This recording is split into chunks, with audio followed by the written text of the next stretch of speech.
এই চেক বাল্বটা কেন ফাটলো পুরো ভিডিও দেখলে বুঝতে পারবেন আপনারা। আশা করি ভিডিওটা দেখবেন, দেখলে আপনারা ধারণা পাবেন।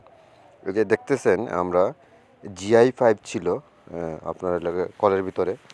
এইটা প্রায় 20 থেকে 25 বছর আগে আপনার এই কলের মাঝে মোটর লাগানো হচ্ছিল। এই চেক বাল্বটাও 20-25 বছর টিকছে, প্রচুর বছর টিকছে।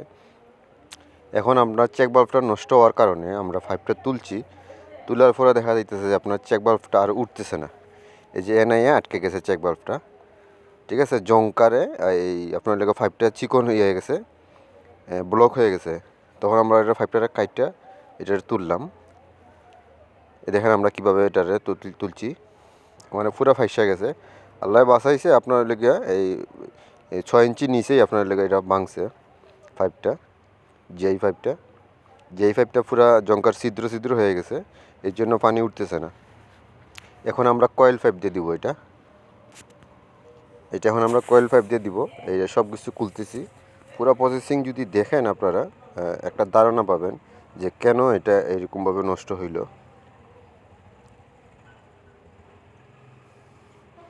এদের আমরা এখন কয়েল পাইপ দিব, একটা চেক বাল্ব লাগাবো এখানে মাঝে। এখানে আরও কাজ আছে। এরপরে তারপরও মোটরে পানি উঠে নাই। আমরা সব কিছু চেক করার পরেও পানি উঠে নাই। দেখেন আমরা কিভাবে লাগাই চেক বাল্ব, তারপরে বলতেছি যে কেন পানি উঠে নাই। পুরো ভিডিও দেখলে আসলে বুঝতে পারবেন যে লাস্টে কীভাবে আমরা পানি তুলছি। প্রথম কিন্তু পানি উঠে নাই।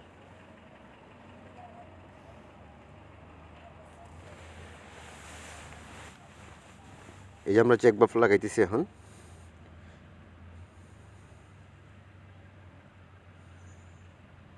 দেড় ইঞ্চি ওয়েল্ডিং টি লাগাইতেছি আমরা।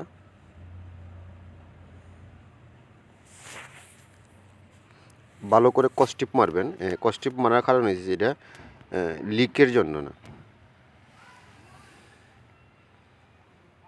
কস্টিপ মারার কারণ হয়েছে আপনার এটা এই থ্রেড থেকে যেন প্রেশারে না ছুটে, এই জন্য কস্টিপ মারা। কারণ কয়েল পাইপ তো আপনার একটু দেখা যাচ্ছে প্রেশার পাইলে ছুটে যাওয়ার সম্ভাবনা বেশি থাকে, এই জন্য আমরা টেপ মারতেছি।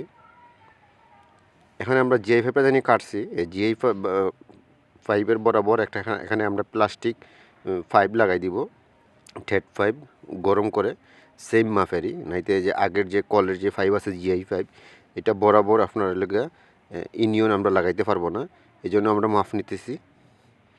এই যে এই পাইপটা আমরা বরাবর করে এখন আবার লাগাই দিব, প্রায় 3 থেকে 4 ইঞ্চি ঢুকাই দিব ভিতরে হিট দিয়ে।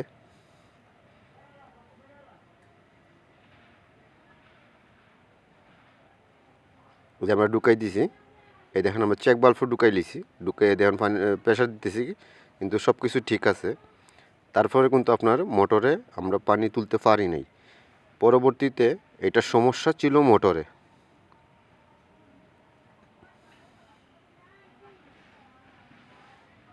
মোটরটার আপনার হইল গিয়া ওয়েল পাম্প এটা নষ্ট হয়ে গেছে, আয়রনে এটা ব্লক হয়ে গেছে। যখন আপনার এই জিআই পাইপের যে আয়রনগুলো আছে এগুলা টাইনা নিয়ে গেছে, নেওয়া যাওয়ার পরে আপনার হইল গিয়া অয়েল পাম্পটারে এটা নষ্ট করে ফেলাইছে।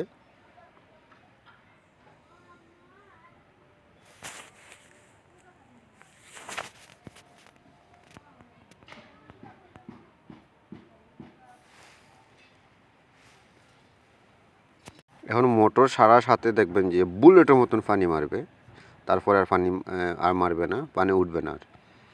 তখন এই সমস্যার কারণে আমরা আপনার যারা ইঞ্জিনিয়ার আছে ইঞ্জিনিয়ারের কাছে নিয়ে গেলাম, মোটর ইঞ্জিনিয়ারের কাছে। খুলে দেখে যে একটা ওয়েল পাম্প নষ্ট হয়েছে। ওয়েল পাম্প আমরা ঠিক করে আনার পরে দেখেন আলহামদুলিল্লাহ পানি উঠতেছে এখন। এরকম সমস্যাকে কেউ যদি